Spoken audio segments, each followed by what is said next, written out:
So today we're going to look at the Atlas of Living Australia and do some basics about collecting data sets, doing some basic mapping, learning what data you can get from Atlas, and also looking at a specific area and also density grids of data.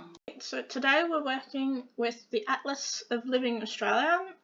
So it's a biodiversity data platform which started in just Australia and now moved across the world, so you can search for most global things now. We're going to start with some of the basics. So to search data, we're just going to go into search. So I'm looking at rosellas because there are a couple on our site. Since we are based in Victoria, I'm going to go with the eastern rosella, as that is most likely to be in our region. Now, as you can see, each species will bring up all of the different things to get to it, as well as the scientific names, and then the most sort of known names, such as the eastern rosella. From this landing page, you can get to an overview which goes through a lot of data about the animal, so descriptions, habitats, colours, biological data, and different viewings. We can also go into a gallery, so you can get different images. And from the images, we can even do things like download. So along with gallery, we can look at names. So accepted, scientific, common names, different identifiers, things like that.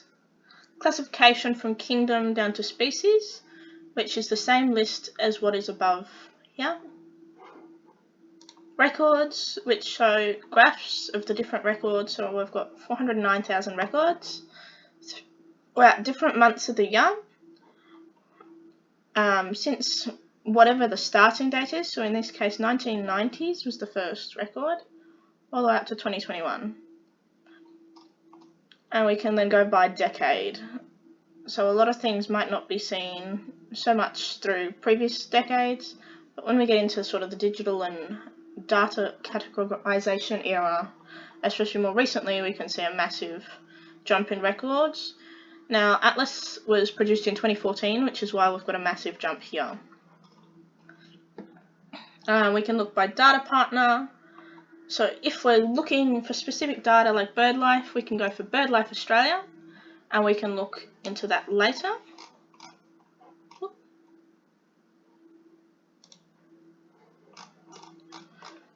You can look at some literature of it if there is any books or data that you want, the sequences and the data partners which come with that data set. Firstly, we're just going to start with mapping, so we're going to view the interactive map. And this will bring up colours based on where the birds have been seen. So this one is just looking by colour and layer by species. So since we are only looking at one species at the moment, that is only shown as one. You can export this as a map, checklists, points, areas. You can import things as well and look at some different tools. You can also change colours, which is really simple if you're going to be adding different data to the map as well. So these colours might be based on your colour of your animal or your plant or your species if you're adding multiple. On Atlas, we can also get different map options. So depending on what background you want, you might want just your streets showing. You might want a hybrid map to show some imagery, just your outlines, the open street maps, or a satellite image. For most part, we're going to keep with the open street map as it is very simple and really easy to see the colours overlaying with the different data. Something else, if you're working with a very specific site, you can add to a map an area. So you can draw a bounding box polygon, so if you've got a different shape to a square. You can even add in your own shape files But today we're just going to go for a bounding box because it's fairly simple and we don't need too much, and we're going to go very much just around our site. So our site is the Riverside Golf and Tennis Centre just here. That'll have then the area name, your coordinates of your different points on the edge. We can go next, and that will then load all the data into that. I have just changed my bounding box colour to grey so we can see the different points which are at the moment in pink. We can increase their opacity so we can see them a little bit better. You can display as a density grid or points, and the density grid will then add a chloropleth type map over bigger data. So as we are looking in my small box, it won't show too much, but that'll show over a bigger area such as a whole state. Not only do we have to base our mapping on different species and data, we can search by scientific names, subspecies, families, phylums, kingdoms, life forms, common name. So there's multiple different facets you can search by.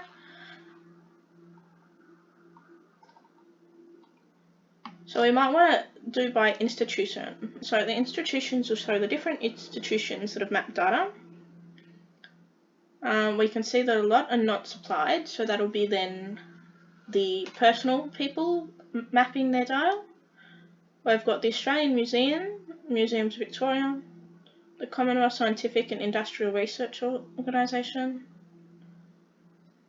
and different museums around Melbourne. So we've all got those in different colours. But as we can see from this map, that most are people doing their own data collection. We might then change to land use, a bit of an odd one for mapping rosellas.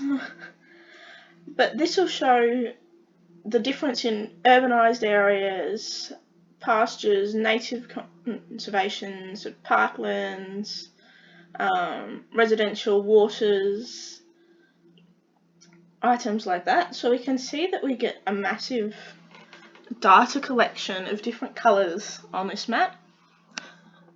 If you're wanting to then use this map elsewhere, we can export it. You can have it as a map, as an image, as PNG, JPEG or PDF, and you can export that off and it will send it to your email if it doesn't already start downloading here.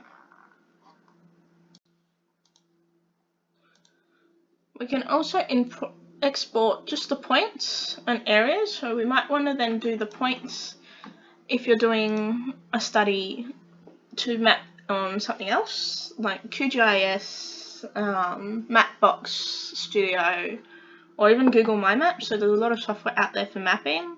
Since we're just focusing on Australia, we'll output Australia's. You can output the current extent of the window, but if you ever want more data, go slightly wider than what you're thinking.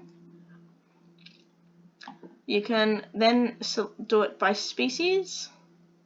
So you can add different things. I'm just going to take the whole species. And different layers. So you can search by different layers here, and you can filter through the giant collection. Different layers are just able to distinguish between different areas. If you're not so fussed on this, then I wouldn't bother too much and I would just export the full item. But if you're looking at something based on climate or your different areas, you might look at biodiversity status as one of the things that you want to look at. So threatened, migratories, even regions might be interesting. So you can base on that and click next. You'll then be able to name it. You can choose which format you want. We're going to leave it as full Darwin core, and your output. CSV is probably the easiest to be able to work, and because I'm doing this for a university project, we're going to go with education. And your download will be continuing to run. So that's all for my basics from Mapbox. I will do a following tutorial looking at some more advanced options, looking at records from organisations, finding records from certain regions, and even being able to create your own map.